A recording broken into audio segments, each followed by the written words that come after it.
Assalamualaikum warahmatullahi wabarakatuh. Pada hari ini kita akan berdiskusi kembali tentang materi pertemuan ke-6 dan ke-7 berkaitan dengan produksi dalam ekonomi mikro Islam. Kegiatan produksi dalam ekonomi mikro Islam merujuk pada proses di mana manusia menciptakan barang dan jasa untuk memenuhi kebutuhan masyarakat dengan memperhatikan prinsip-prinsip syariah.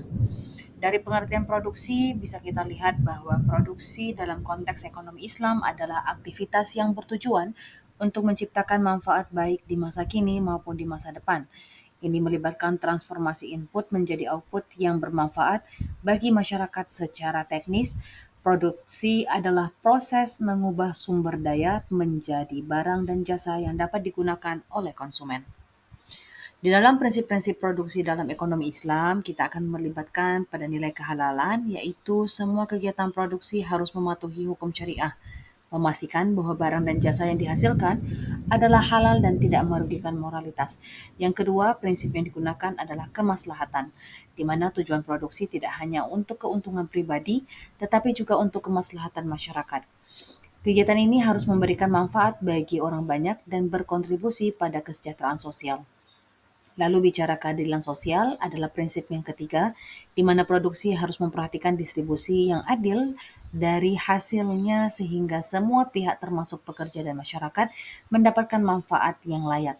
Lalu ada altruisme, di mana produsen dalam ekonomi Islam didorong untuk memiliki niat baik yang tidak hanya mengejar keuntungan maksimal tetapi memberikan kontribusi pada kesejahteraan umum. Lalu prinsip yang terakhir yang kelima yaitu optimalisasi sumber daya di mana kegiatan produksi harus dilakukan dengan efisien dengan memanfaatkan sumber daya alam dan manusia secara optimal tanpa pemborosan.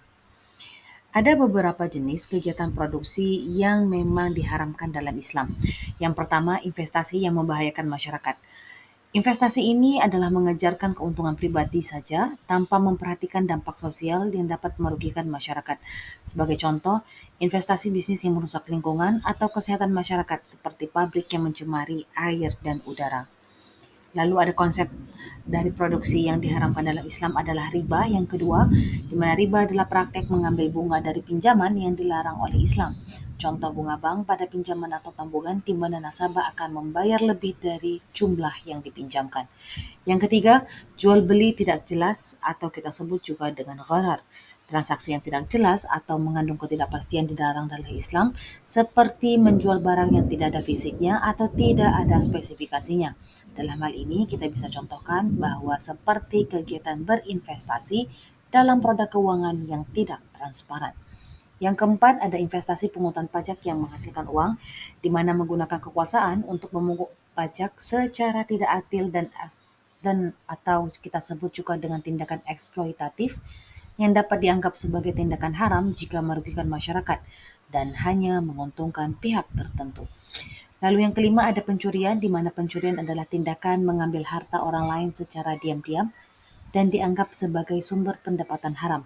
Sebagai contoh, seperti mencuri barang berharga dari orang lain. Yang keenam, ada perampasan, di mana perampasan adalah penguasaan harta orang lain secara ilegal, seperti merampas tanah milik orang lain tanpa izin, yang jelas melanggar hak kepemilikan. Yang ketujuh, upah pekerjaan yang haram dilaksanakan, artinya mendapatkan upah dari pekerjaan dilarang, seperti menjual minuman keras atau terlibat dalam praktek prostitusi yang jelas adalah tindakan haram. Lalu yang kedelapan ada suap atau kita sebut juga dengan riswah. Suap adalah memberikan suatu kepada pihak tertentu untuk mendapatkan keputusan yang menguntungkan secara ilegal. Sebagai contoh, menyuap pejabat untuk mendapatkan izin usaha atau kontrak proyek. Lalu yang kesembilan adalah kegiatan menimbun atau ihtikar, menimbun barang untuk meningkatkan harga di pasar juga dilarang. Sebagai contoh seperti menahan persediaan makanan pokok agar harga naik sebelum dijual kembali. Dan yang ke-10 adalah tentang perjudian atau maisir, di mana perjudian adalah aktivitas yang melibatkan taruhan dan spekulasi di mana seseorang bisa mendapatkan keuntungan tanpa usaha nyata. Sebagai contoh seperti permainan kasino atau taruhan olahraga.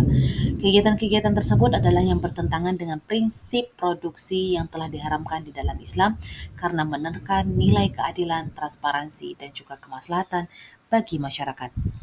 Tugas yang harus teman mahasiswa lakukan adalah segera untuk memberikan pendapat dan pandangan tentang bagaimana tindakan menentang haram. Saya ulang kembali, tugasnya adalah bagaimana memberikan pendapat teman mahasiswa dalam menentang tindakan haram dalam kegiatan produksi di era global ini. Jangan lupa untuk memberikan referensi sebagai bukti dukung dari kegiatan tugas Anda. Sebelum saya menutup dari materi ini bahwa tujuan produksi adalah kegiatan yang bertujuan untuk mencapai keseimbangan antara kepentingan individu dan masyarakat. Keutamaannya adalah memenuhi kebutuhan dasar atau daruriyat. Kegiatan ini harus memenuhi kebutuhan sekunder atau hajiat dan tersier tasniat, serta mampu mengelola sumber daya dengan bijaksana.